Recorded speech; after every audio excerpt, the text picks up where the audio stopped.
పూనం మొన్న ఒక TV channel కి ఇంటర్వ్యూ ఇచ్చింది. ఆ ఇంటర్వ్యూలో కొత్తగా ఇప్పుడు తను మొత్తం యూటర్న్ తీసుకున్నట్టుగా అనిపిస్తుంది. ఇప్పటి వరకు పూనం ఏంటంటే ప్రధానంగా పవన్ కళ్యాణ్ మీద, త్రివిక్రమ్ శ్రీనివాస్ మీద విమర్శలు. అంటే వాళ్ళిద్దరి వల్ల నా జీవితం నాశనం అయిపోయింది.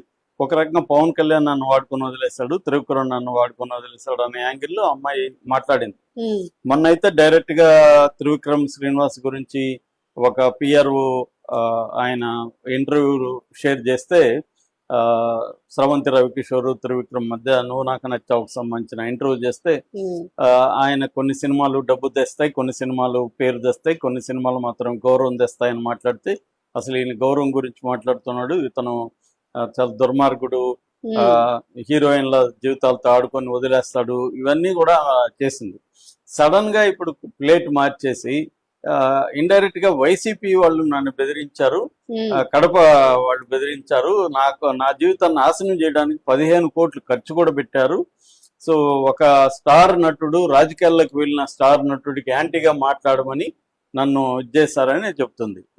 మరి విచిత్రంగా ఉంది అది. అంటే ఇన్ని రోజులు ఎందుకు చెప్పలేదు, ఇప్పుడు సడన్ గా ఒకవేళ గవర్నమెంట్ జగన్ ప్రభుత్వం ఉన్నప్పుడు సరే జగన్ వాళ్ళు బ్లాక్ మెయిల్ చేశారు, అశ్లీల వీడియోలు బయట పెడతాం, నువ్వు పవన్ కళ్యాణ్ యాంటీగా మాట్లాడమని చెప్పారు అనుకుందాం. ఇప్పుడు వచ్చేసి గవర్నమెంట్ వచ్చి కూడా 2 ఏళ్ళు అయింది కదా, ఈ 2 ఏళ్లలో కూడా మళ్ళీ పవన్ కళ్యాణ్ మీద మాట్లాడింది. అప్పుడు కూడా మరి భయపడుతుందా? మరి ఇప్పుడు ఎందుకు భయపడలేదు? ఇప్పుడు మరి అశ్లీల వీడియోలు వాళ్ళు పెట్టరా?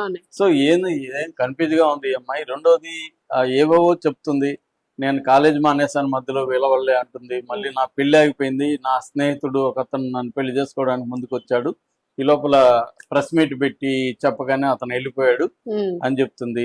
సో ఇది నిజంగా ఆ అమ్మాయికి అయితే ఒకటి, ఆ అమ్మాయి హీరోయిన్ మెటీరియల్ అయితే కాదనేది తేలిపోయింది. క్యారెక్టర్ ఆర్టిస్ట్ చేయాలి. క్యారెక్టర్ ఆర్టిస్టులకి నిజంగా ఇవాళ ఏదో ఒక పొలిటికల్ పార్టీ, అందులో వైసీపీ అనుకుంటే ఆపగలరా అండి? వైసీపీకి సినిమా ఇండస్ట్రీలో ఏం పట్టుందని ఆపగలరు? పైగా తెలుగు అనుకుంటే సరే పట్టుంది ఆపుతారు. తమిళ్లో చేసింది, కన్నడలో చేసింది, అక్కడ పోయి కూడా వీళ్ళు ఆపారా? సో ఆ అమ్మాయి కెరీర్ ప్లానింగ్ లో కావచ్చు, ఆ అమ్మాయికి ఉండే లిమిటేషన్ వల్ల కావచ్చు, అమ్మాయికి ఛాన్సులు రాలేదు. ప్రాపర్ గా అమ్మాయి తనను తాను మార్కెట్ చేసుకోవడంలో ఎక్కడ ఫెయిల్ అయింది. దాంతో అమ్మాయి ఏదో ఒక రకంగా మీడియాలో కనబడుతూ ఉండడానికి మాత్రమే ప్రయత్నిస్తున్నట్టుగా మనకు కనబడుతుంది. ఏదో ఒక వివాదం క్రియేట్ చేయడం. ఇప్పుడు ప్రాపర్ గా తనకి పలానా వల్ల అన్యాయం జరిగితే దానికి ప్రాపర్ మెథడ్స్ ఉన్నాయి, పోరాడచ్చు. లేదు సైలెంట్ గా ఇదంతా వేస్ట్, మన వల్ల కాదనుకున్నప్పుడు తన కెరీర్ ని బిల్డప్ చేసుకోవడం మీద ఫోకస్ చేయొచ్చు. అవేమి చేయాలి? కన్ఫ్యూజ్ గా ఉంది ఇప్పుడు.